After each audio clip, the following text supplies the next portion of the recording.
إريتريا إريتريا إريتريا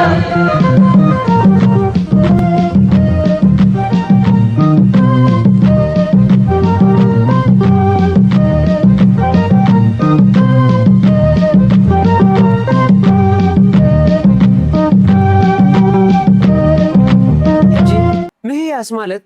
متصرف مالت مخانون حزبنا أجاجيمولنا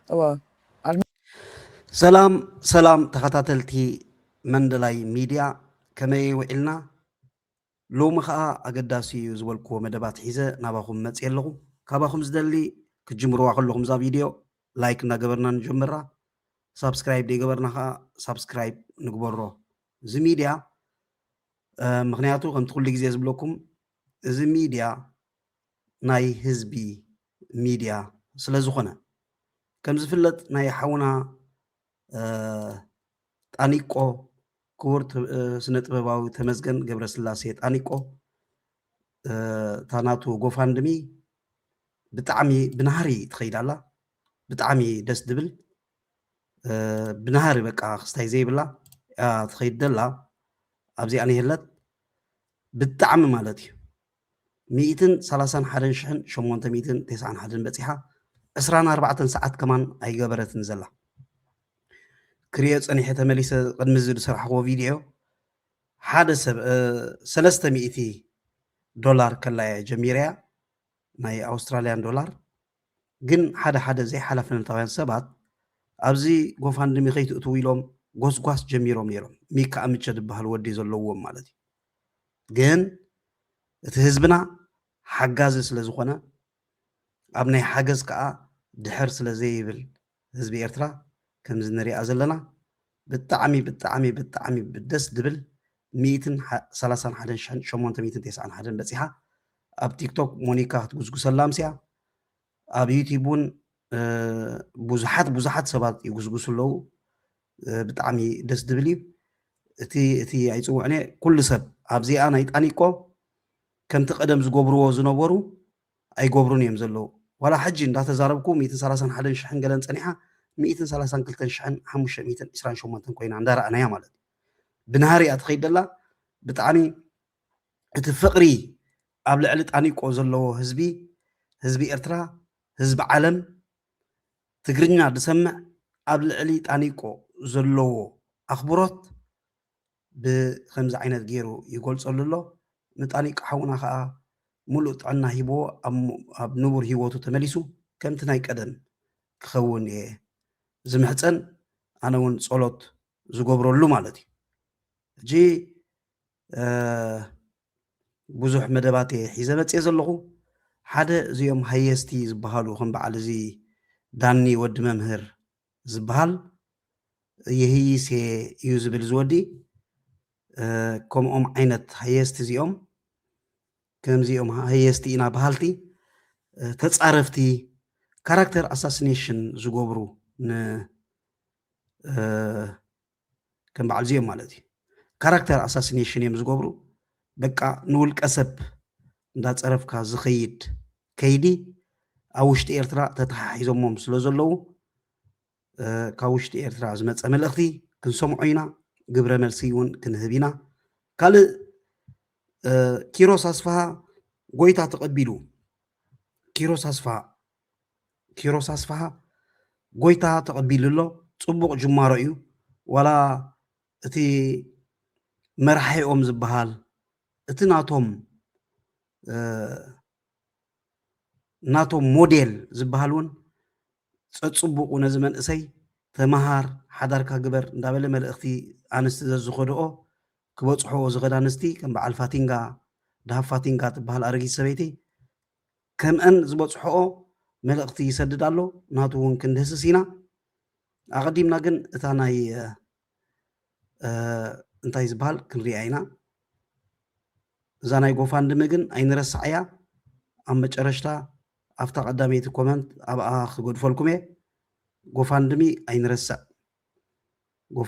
أين رسعيا نايت أنيكو أتي فقرنا كم زجرنا إنا خنقول صلوا زلنا 130 شحن 520 شو منتنا لا دحراي قطر خندي كم تخون كا كنري عينا مالتي بتعمي دس دبلي بتعمي ك بنهاري يخيدالو مالتي صبو هراي نبزوم إرتراويان كاوش تعدي من يوم هيستي بخميك توم هيستي كلو اليوم هيستي كلو صبوغي مغنياتو نتسنة طبب زما أزنو مالتي ريتو أم زبو بالسنة سرعات زيوم نحن هيست زبال كم بعد زداني ود ممهر زبال جن زيسو زي كونس يتصرفو أول كسب أتيهم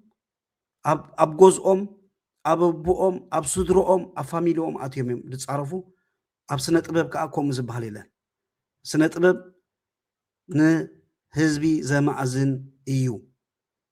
زيوم جن أفلت أصل زي بقولهم بدفرت سلزاتو بعد زداني ود ممهر زبال يواردوهم علو نزوم نحنا سنة طبباوين اسكا نسمع أيو كاوش تعدي ملأختي زمت الله نسمع أيو ما شعو قبل مرسيخ نهبينا مالتي نحنا خا أصير كاترديها لك نحن أول كابي كاتاتنا خنقرب ندلينا نتسرحات كانت تصبقوا ندلينا خاب هاجرنا خمس نفرنا أنا خنزارب كلنا السبب كم زي سريحكم كاب عدي لخدنا أكا خلو نحقوسينا بتان بتصبقوا كنقف كلنا حلو حطي عجي سو صحافتي أب كومنت أنا بيتاي كوس خاكي دلي لك على ختنتبي أفتا قرب كام مدام تاي لمسلكي كردون جينا من هايستي أنا بناتي كورنا آخري أقول لكم استفاد عليه مجد إحنا مش ممكن ساعات كسرت حسب جين بيزن غون بيزو نجارات على بيزي قبلنا حجي ما هي أسمالت متصرف مالت مخانون هزبنا أجاج يومنا الميدومو ما هي أسمالتي متصرف بك ورقاتك حيس كاتمت نت بطريقة أنا تسرح زي كم زخانة زي كم زخانة أبز كم زخانة يا زيوم تتصرفت يوم زبالو كم بعد زي زودي داني ود ممهر قليلي زعطيو بنفس متحت زي الساقة زيوم تتصرفت يوم كم بعد زي نشنش تبهالو ودي السوكو يهي سايكونان بدحريت كوينو يسب زدفتي نشنش تبهال ندا سحاقة مالتي إرتراويان سنة طبباويان نخي معبولو أبزل على درجة نخي بوصحو اتي سنة طبب أب إرترا زلو أب دحان درجة سلو زلو حجي كما غيرنا نودقو بمبال يوم تبقيسهم زلو زي زقبرو زلو زي حجي زقبرو زلو قليل كي مسلوكم تنابيبهم زقبرو زلو يوم مخنياتو سنة طبب مالت نهزبي دما أزني እቶም ኣብ ውሽጢ ዓዲ ዘለዉ ስነ ጥበባውያን ከዓ ንሶም እዮም ነቲ ህዝቢ ዘማእዝንዎ ዋላ ብዝደገ ሃሉ መሃሪ ኣዘናጋዒ መደባት እንዳምፁ ማለት እዩ ስለዚ እዚ ሓውና ንፉዕ ኣብዚኣ ወዲ ኣሮን እዩ ዝበሃል ስነ ጥበባዊ መምህር እዩ ኣሮን ወልደ ሚካኤል ሃወሻይ ትበሃል ቻነል ኣላትን ይብል እዩ ኣብዚ ቃለ መጠይቁ ተረኺበያ ኣብ ታሕቲ ክወድፈልኩም እየ ወይ ሃዋሻይት ሚድያ ኢልና ሰብስክራይብ ተጌርናዮን ፅቡቅ እዩ ቀዳምነት ነቶም ኣብ ውሽጢ ዓዲ ዘለዉ ሜድያታት ንዖም ኢና ክንዕቢ ነቶም ኣብ ውሽጢ ዓዲ ዘለዉ ስነ ጥበባውያን ንዖም ኢና ክነተባብዕ እዞም ኣብ ደገ ዘለዉ ተረፍ ፅጋቦም በትን ዝኣከብዎ ሳብስክራይበር ሕጂ ከምዚ ዓለም ዝተቋፃፀረዋ ድመስሎም ከም በዓል እዚ ድስቲ ውራይ ነሽነሽ ኣይነፍቅለሎም ኒና ማለት እዩ ንስማዓዮም እንታይ ይበላሉ ብዛዕባ ናይ ሃየስቲ زيهم هيست ليم ولا تتصرفتي آخري أقول لكم استفاد عليه مجد إحنا مش ممكن ساعات كسرت حسب جين بيزن غون بيزو نجارات على بيزي قبلنا حجي ما هي أسمالت متصرف مالت مخانون هزبنا أجاج يومنا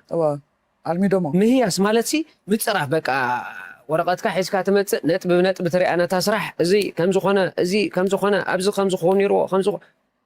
حجين أودينس نانتا أجاج يومنا أنت خاتلتنا مسلكي ما هي أسمالت متصرف مالت ولا توم أودينس ناس بتناتكم سرح أي مهارني مزلوا خنقركم أنا مخناتو سلمت أي مهار تعرف يوم زم مهار زلوا نتسرح مقتال يوم ده عدم مهار زلوا بار هجي نزر يوم زموت وحدش تهيستي كم عينة هيست تخوخون نتسبيهم كابو من العلة تعرف تخوخون وطرحينا نتسبيهم حجي نز يوم كم زي عينة سرح السور حسابات ما قرمت هاي اليوم قالوا تفسخونا ما قرمتها خنسرح له منا أبزح ترى جيزي خنسرح له منا مخناتو مجمرة نعوم نمو يوم أبرز تزلوا مفلوط أنا مهياس أفلوط أنا تمرت وسخهم ديبهم بتزلوا عقمي ناي مهياس ቀፂሎም ነቲ ሞያ ባህናት ዝኾነ ኣገባብ ተዘቕርብዎ ፅቡቕ እዩ ናይ ምሕያስ እንትናቶም ወኒ ድሕር ኣብኡ ኮይኑ ከም ዝበልና ስነ ጥበብ ነናቱ ወኒ ኣለዎ ነታ ሞያ ንድሕር ፈትዋ ኮይኖም ኣብኣ ትምህርቲ ወሲኾም ኣድሚዖም ሃናፂ ዝኾነ ምሕያስ ሂቦም ንኦድየንስ ተዝምህሩላን ነቲ ኣርቲስት እውን ተዝእርሙናን ኣዝዩ ደስ ምበለ ስራሕ እውን እስዩ ኩላትና ብሓንሳእ ንዓቢ ፅቡቕ ነገር እዩ ከይተሃያሰታ ስራሕ እንድሕር ሓሊፋስ ማዕረ ክንደይ ፅቡቕ ኣለኻ እውን ንስኻ ክትግምግም ትኽእል ኢኻ ሕጂ ንተኸታተልትና ምሕያስ ማለት ፀርፊ ምዃኑ ይእሚኖም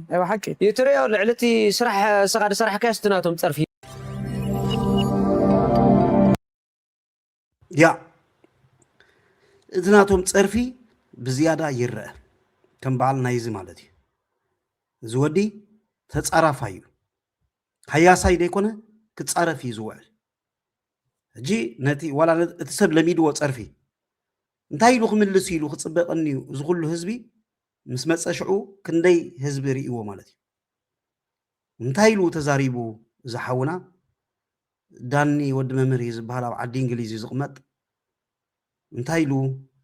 መሊሱሉ ንመን እዩ ነይሩ እቲ መልሲ ከዓ ንሰዓረ ፍፁም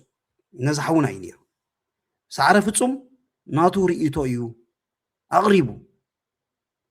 ሕቶም ዘቕርበትሉ ጋዜጠኛ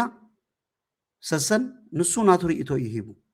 ሰዓረ ፍፁም ኦኬ ናይ ሓደ ሰብ ናይ ክልተ ሰብ ኦኬ ሽም ሜንሽን ገይሩ እዩ ናቶም ናይዚ ዳኒ ዝበሃልን ናይቲ ነሽነሽ ዝበሃልን ግን ንሶም ከዓ በገባብ ክምልሱሉ ይግባእ ነይሩ ግን እዚ ዳኒ ወዲ መምህር ዝበሃል ናበይ ዝኣቱ ናብ ውልቃዊ ፀርፊ ንስማዕ እዩ ኣብዚ እንዳፍፁም ከም ንሪኤኩም ዘለና ስክሪን ሰጊርኩም ክትርሽና እውን ትፀልኡ ትመስሉን ኢኹም ንስኹም ብንእሽቱ ንዓሊዕሉ ዝዛረብ ኣሎ ብንእሽቱ እንታይ የፍርዩ መን ኢኻ ኮት ኣንኮት ምሕያስ ክመፅእ ከሎ ኣይትቕበሎን ኢኻ መን ኢኻ ስኻ ንዓይ ክትህይሰኒ ኢኻ ትብል ሕጂ ናብዛ ሕቶ ንምፃእ እዛ መን ኢኻ ትብል ሕቶ ኣብ ኤርትራ ሓንቲ ካብተን ኣገደሲ ሕቶታት እያ ምክንያቱ ናፅነትካን ሰብኣውነትካን ብመን ምዃንካ እዩ ዝልካዕ ክስማዓን ዘይክስማዓን ከዓ መን ምዃንካን ወዲ መን ምዃንካን ይወሳኒ ንሶም ዝብሉ ዘለዉ ኣብ ስነ ጥበብ ሲ ኣፍልጦ ኣለካ ድዩ ክትህይስ ኣፍልጦ ኣለካ ድዩ ስኻ ግን ክትፃረፍ ኢኻ ትመፅእ ናብ ካልእ ጠምዚዝዋ ራእዮ እቲ መን ምዃንካ ሲ ናብ ካልእ ጠምዚዝዋ ወዲ ሓላፊ ስለ ዝኾነ ገለ እዩ ክብሎ ንሰዓረ ፍፁም ነዚ ሓውና ሰዓረ ፍፁም ማለት እዩ ኖ መን ምዃንካ ኣፍልጦ ኣለካ ድዩ ኣብ ስነ ጥበብ እያ ተሓቶ ናቶም ሕቶሲ ኣፍልጦሲ ኣለካ ድዩ ንስኻ ዳንስ እንታይ ኣፍልጦ ኣለካ ካብ ኣፈይ ገፊሒለ ኢልካ ምዝራብ እዝን በዝን ተማሂረ ናይ ስነ ጥበብ እውን ኣፍልጦ ኣለኒ የቕሬታ ድሕር ሕጂ ብዘይ ፀርፊ ብዘይ ካራክተር ኣሳሲኔሽን ክርእቶይ ክህብ እየ እንተትብል ፅቡቕ ነይሩ ይቕሬታ ግን ኣይትብሉን ኢኹም ኣይደኖ ኣብ ከመይ ኢኹም ዓብይኹም ክፈልጥ ኣይክእልኒ ከም በዓል ንስኻ ዘለውዎ ማለት እዩ እቶም ሓደ ኩሉ ሰብ ኣይኮነን ብእኩብ ሓደ ግን ኣብዚ ሚድያ ዘለኹም ዘይ ስነ ምግባር ዘይ ኤርትራውነት ትገብሩ ንዑ ሓደ ሰብ ድመለሰልካ ንፋሚሉ ሙሉእ ነብኡ ልዒልካ ገይርዎ ድዩ ኣይገበሮን ዘይትፈልጦ ጭብጢ ዘይብልካ ትዛረብ ኣለኻ ማለት እዩ ኣብ ሓደ ባር ኣቲኻ ዓውዓው እንተልካ ሰባት እዮም ዝብሉ ወዲ መንዳ ኮይኑ ዳ ምክንያቱ ከም በዓል ሰዓረ ወዲ ረሻንን ወዲ ቀታልን ተዘይኮንካ ድምፅኻ በሪኽካ እውን ክስዕላ ኣይትኽእልን ኢኻ ሕጂ እዞም ሰባት ብናፅነት ክንዛረብ ክሰምዑና ከለዉ መን እዩ ግን ከምዚ ኢሉ ዝዛረብ ዘሎ ኣቡእ ሓላፍ ዲ ገለታት እዮም ዝሓስቡ ሓሳብካ ናይ ምግላፅ ናፅነት ንኩሉ ሰብ ብማዕረ ዝምልከት ምዃኑ ይርድኦምን እዩ መን ኢኻ እንታይ መሲልኩም ኣብዚ ዝሓውና ነብሰ ምትሓት ኣለዎ ነብሰ ምትሓት ስለ ዘለዎ እዩ ዛት ስዋይ በቃ ከምዚ ክብሉን እዮም ኣባር ኮፍቴልካ እንተኮይኑ ዓዊሉ ዝዛረብ ኣሎ ከምኡ ዝበሃል የለን ንሕና በስመራ ተወሊድና ዓቢና ግቡእና ምስ ገበርና ወላ ሓደ ዝሓተና ኣይነበረን ድሕሪ ተሓቲትካ ከዓ ትምልሶ ማለት እዩ ኣባር ይኹን ኣብ መንገዲ ይኹን ሓደ ናይ ፀጥታ ይኹን ዝኾነ ሰብ ዝኾነ ኣኽባሪ ሕጊ እንድሕር ሓቲትካ ከዓ ትምልሰሉ ማለት እዩ ንኣብነት መንቀሳቐሲ እንድሕር ዘይብልካ ትሕተት ግቡእኻ እንድሕር ዘይገበርካ ኣገልግሎት ተደይከትካ ትሕባእተ ነርካ ወደ የመን ኣገልግሎት ክኸይድ ሳዋ ክኸይድ ወደ ያመን ከተሓቢኡ ክሕልፎ تخيل نقول له معرية هاجر تبتصحنا نو إذا قدم موتانا مالت يزبل زلو إذا حاولنا أقول نقول له كم كستاي إذا حسبه زلو بقى نايدك حلفتي ناي كم زي أرأي وبز ناي منيش من دامت مالتي ولا حدا بقى نفس متحاتي زي أبز نيش تاني اسمعي نفس متحاتي ሕጂ ሰዓረ ኣቦኡ ስንኩላን ዝርሽን ገበነኛ ምዃኑ ኣይፈልጥን እዩ ወይ ከዓ ይፈልጥ ተኮይኑ ኣመና ደፋሪ ምክንያቱ ታሪክ ኣቦኡ እናፈለጠ ኣብ ዩቲዩብ መፅእ ተሎ ድፍረት ጥራይ ክኸውን ዝኽእል ኮታ ሰዓረ ያ ብዙሕ እንዴት ዝዛረብ ዝወዲ ብዙሕ ይዛረብ ዋላ ብዝሓለፈ መሊሶሙሉ እዮም ቶም ኤርትራውያን ሕቡናት ሃገራውያን ኩላትና ማለት እዩ ኩሉ ሰብ መሊሱሉ እዩ እዚ ኮነ ኢልካ ኣብ ውሽጢ ዓዲ ዘለዉ ስነ ጥበባውያን ንኸይሰርሑ ዝግበር ዘሎ እዩ ንኸይዓብዩ ኣብ ዝለዓለ ደረጃ ከይበፅሑ ኢንካም ከይገብሩ ኣታዊ ከይገብሩ ዝግበር ዘሎ እዩ ብናሃሪ ንስኻ ሕጂ ሃያሳይ ደይኮንካ ተቋያቋ ኢኻ ተፃራፋ ኢኻ ብነብሰብ ምትሓት ትሳቀ ማለት እዩ እምበር እዞም ጀጋኑ ኤርትራውያን ስነ ጥበባውያን ናይ ሃገርና ከም በዓል ሰዓረ ፍፁም ጀጋኑ ናይ ጀጋኑ ኢሎም ኣለኹ ካብ ኣስመራ መፅኦም ካብ ኤርትራ ኣብ ደገ መፅኦም ኣብ 2022 ከማን ኣብ በርኪና ፋሶ ንሽሙን ንሃገሩን ዝፀውዑ እዩ ዝቆልዓ ሰዓረ ፍፁም ሽሙ ፀዊዑስ ሃገሩ ከማን ኣፀዊዕዋ ከምኡ ክትገብሩ ይትኽእሉን ኢኹም ግን እንታይ ጌርኩም ትፈልጡ ኣብ ሂወትኩም ንኤርትራ ንሃገረ ኤርትራ ስታይ ጌርኩም ላ ትፈልጡ ተልካዮም ወላ ሓደ በዓል እዚኦም ብጀካ ንስደት ولا حدا غيرهم لا يفلطون نسدد كن تسديدهم نسدد تسديدهم كم حسوم انت غير كلا تهاجر تبلا زحجي ولا حدا تسديدو طرح بنقسي ኤርትራ نعته مهاريلو ትምህርት ምስ ቀረበሉ ጠንጢኖ ሃዲሙሎ ማለት ስለዚ ኤርትራውያን ኩላትና ነዞም ኣብ ውሽጢ ሃገር ዘለዉ ስነ ጥበባውያን ከነተባብዖም ክንክእል ኣለና ንበዓል ሰዓረ ፍፁም ከነተባብዖም ክንክእል ኣለና ንኩሎም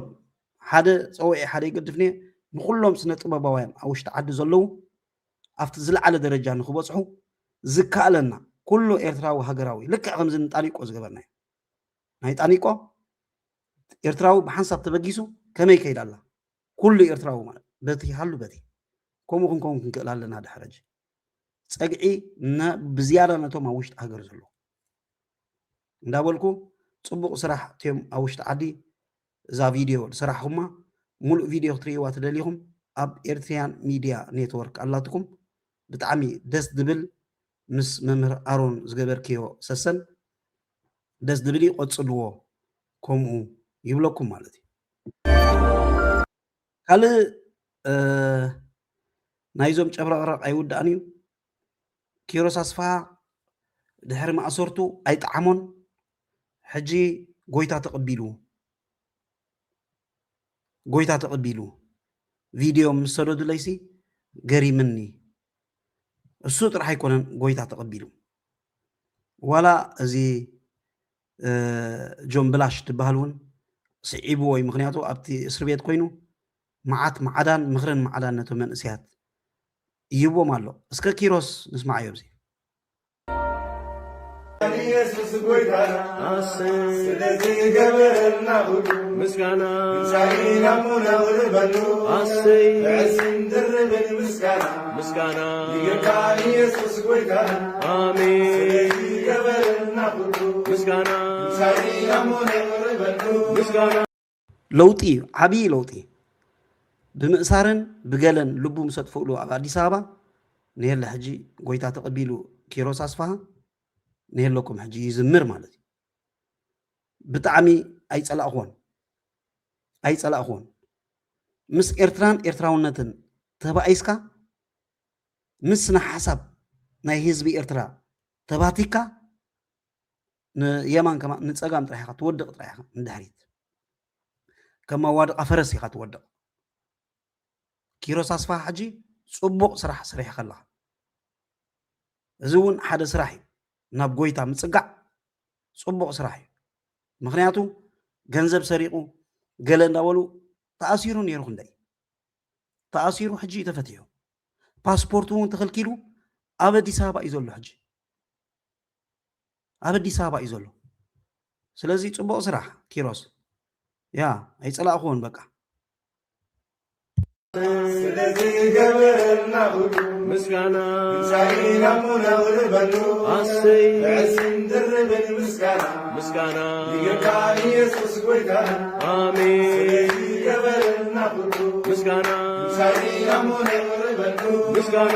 ዕስን ድርብን ምስጋና አሜን ይገባል ኢየሱስ ጐይታና አሜን አይ ሐደግካና ሃሌሉያ አይ ሐደግካና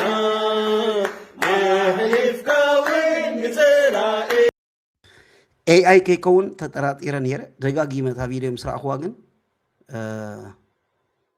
ጎይታ ተቐቢሉሎ ንሱ ጥራሕ ኣይኮነን ዋላ እዚ ብላሽ ወዲ ብላሽ እዚ ከይተረፈ ይቕሬታ ሓቲቱስ ነቶም መንእሰያት እቲ ኩሉ ዝገበርክዎ በደል ኣብ ልዕሊኹም ይቕሬታ ኢሉስ መልእኽቲ ኣንስቲ ዘንረዲ ክድኡ ኣንስቲ ብአን ገይሩ መልእኽቲ ይሕልፋሎ ተመሃሩ ሓዳርኩም ግበሩ ገንዘብ ሓዙ ውሎዱ ክብሎም ጀሚሩ እዚ ሲ ሓደ ስጉምቲ ንቅድሚት እዩ ማለት ምክንያቱ ንህዝቢ ኤርትራ ኮቶ ብዘረባኹን ሰብ ሃሪምካ ሰብ ጨፍጭፍካ ብኻራ ብጎዞም ሃሪምካ ንህዝቢ ኤርትራ ሓሳቡ ክትቅይሮ ኣይትኽእልን ኢኻ ምናዳ ኣብዚ ዲያስፖራ ዘሎ ኣብ ውሽጢ ዓዲ ዘሎ ክትንግፍዎ ይክእሉን እዮም ነዚ ኣብ ዲያስፖራ ዘሎ ኤርትራዊ ግን በምን ተኣምር እቲ ስነ ሓሳብ ናይ ህዝባዊ ግንባር ዝበሃል ስነ ሓሳብ ናይ ህዝቢ ኤርትራ እዩ ወላ ሓደ ሰብ ከዓ ዝቕይሮ የለን ምሰብ ክትሃርሞ ክትቆትሎ ትኽእል ኢኻ ስነ ሓሳቡ ግን ክትቅይሮ ይትኽእልን ኢኻ ሕጂ እዚ ጆምብላሽ ጽቡቕ ስጉምቲ ድስጉም ዘሎ ደስ ድብል ማለት እዩ ኣይጸላእኽዎን ምክንያቱ ነቶም ቆልዑ ኣብ ዝደለዉ ይቕሬታ ሓቲትዎም መጀመርታ ኣየውፃኣን ብኣፈን ሰንበር ይቕሬታ በልኦም ነቶም መንእሰያት ዘጋገኽዎም ገዝኦም ዝተመንጠሉ ብቢንቶ ጸዲፎም ሕቁኦም ዝተሰብሩ ዝተንከሉ ዓይኖም ዝነቆሩ ህይወቶም ዝሰኣኑ ብሰንከ እዩ ኣነ ኣብ ሚድያ መፅየ ምስ ጎስጎስኩ እዩ ዝኩሉ ሽግር መፅዩ ይቕሬታ በልኦም ኢልዎን ኣምሹር ኢልዎን ነተን ኣንስቲ መፅየን ኣብዚ ከምዚ ኢልኩም ዝበላ ማለት እዩ ተላኢኸን ድመፃ ንዓ ቁርፅ ኣቢለን ግን ተመሃሩ ኢልኩም ውለዱ ሓዳርኩም ከምዚ ገንዘብ ሓዙ ኢልዎም ማለት እዩ ለቦዋ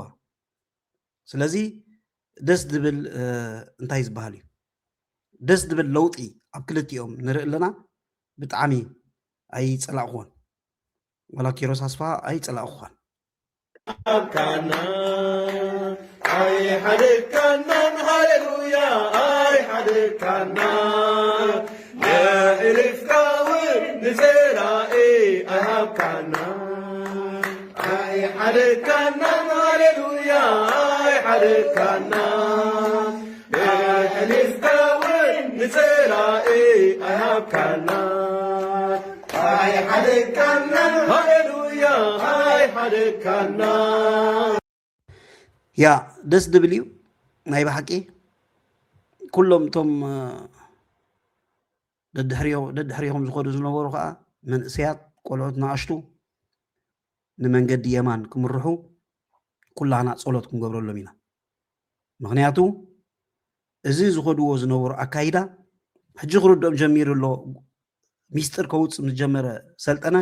ኩሎም ተረዲእዎም እዩ እዚ መንእሰይ እንዳተረድኦ መፅዩ ዛትስዋይ ከማን እቲ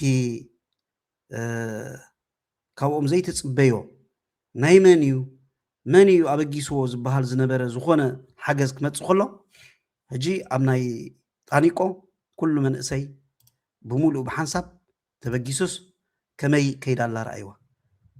132,528 ኣላ